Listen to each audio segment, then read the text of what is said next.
ব্যাসে সঞ্জয়, আমরা যদি এবার একটু জানতে চাই যে ডিটেনশনের নির্ধারিত সময় কি? তাকে ডিটেনশনে নিয়ে গেল। সেখানে আইনগতভাবে একজন অভিবাসীকে কতদিন তারা ডিটেনশনে রাখতে পারবে? সে ফর এক্সাম্পল ওনাকে ডিটেনশন সেন্টার থেকে ধরে নিয়ে গেল, অথবা ওনাকে কোন একটা জায়গায় পেলো যে ওনার রাইট অফ ওয়ার্ক নেই, উনি কাজ করছেন।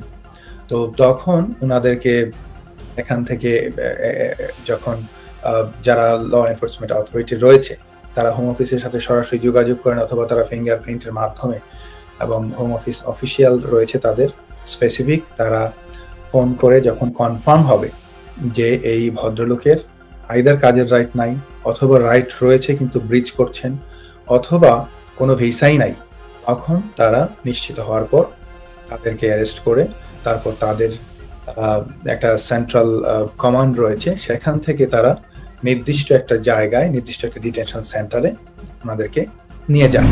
যাদেরকে না ছাড়ে তো তাদেরকে সাধারণত এই কোনো একটা ডিটেনশন সেন্টারে নিয়ে যায়।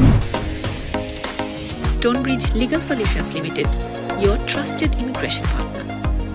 ব্যাসে সঞ্জয়, আমরা যদি এবার একটু জানতে চাই যে ডিটেনশনের নির্ধারিত সময় কি? তাকে ডিটেনশনে নিয়ে গেল। সেখানে আইনগতভাবে একজন অভিবাসীকে কতদিন তারা ডিটেনশনে রাখতে পারবে? এটা যদি আপনি একটু বলেন, বা ডিটেইন করার প্রসেসটা কি? জি, ওয়েল, ডিটেইন করার প্রসেসটা হচ্ছে সাধারণত, সে ফর এক্সাম্পল ওনাকে ডিটেনশন সেন্টার থেকে ধরে নিয়ে গেল, অথবা ওনাকে কোন একটা জায়গায় পেলো যে ওনার রাইট অফ ওয়ার্ক নেই, উনি কাজ করছেন।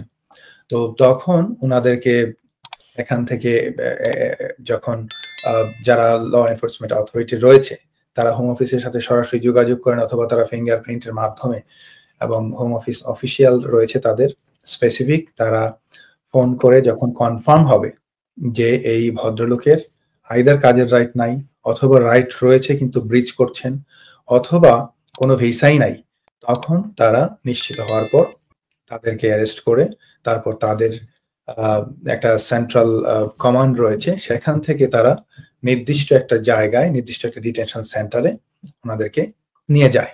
তো অবভিয়াসলি এখানে অনেক বিষয় রয়েছে তানভীর ভাই, সেটা হচ্ছে যে অ্যাসেসমেন্টের বিষয় রয়েছে, যে কাকে নেওয়া যাবে কাকে নেওয়া যাবে না। অনেককে দেখা যায় যে আপনার ধরেছে হাতে নাতে যে তার কাজের রাইট নাই বা তার সে ব্রিচ করছে, কিন্তু তাদেরকে দেখা যায় যে অনেক সময় টেম্পোরারি অ্যাডমিশন দিয়ে, এটাকে আমরা যদি সহজ ভাষায় বলি যে একটা বেইল কন্ডিশন দিয়ে, ঠিক আছে তুমি প্রতি 1 মাস পর পর বা 15 দিন পর পর তুমি একটা ইমিগ্রেশন রিপোর্টিং সেন্টারে গিয়ে তুমি রিপোর্ট করবা, এইটা বলে মানে বেইল কন্ডিশনে ওনাকে ছেড়ে দেয় অনেক সময়।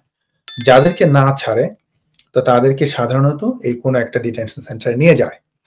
তো নিয়ে যাওয়ার পর অবভিয়াসলি তাদের কিছু পেপার ওয়ার্ক আছে, তাদেরকে কিছু পেপার ওয়ার্ক বুঝিয়ে দেওয়া হয়, তারপর তারা কখন কখন বেইল অ্যাপ্লিকেশন করতে পারে সেই বিষয়গুলো তাদেরকে বোঝানো হয়, তারপর তাদেরকে নির্দিষ্ট একটা জায়গায় রাখা হয়।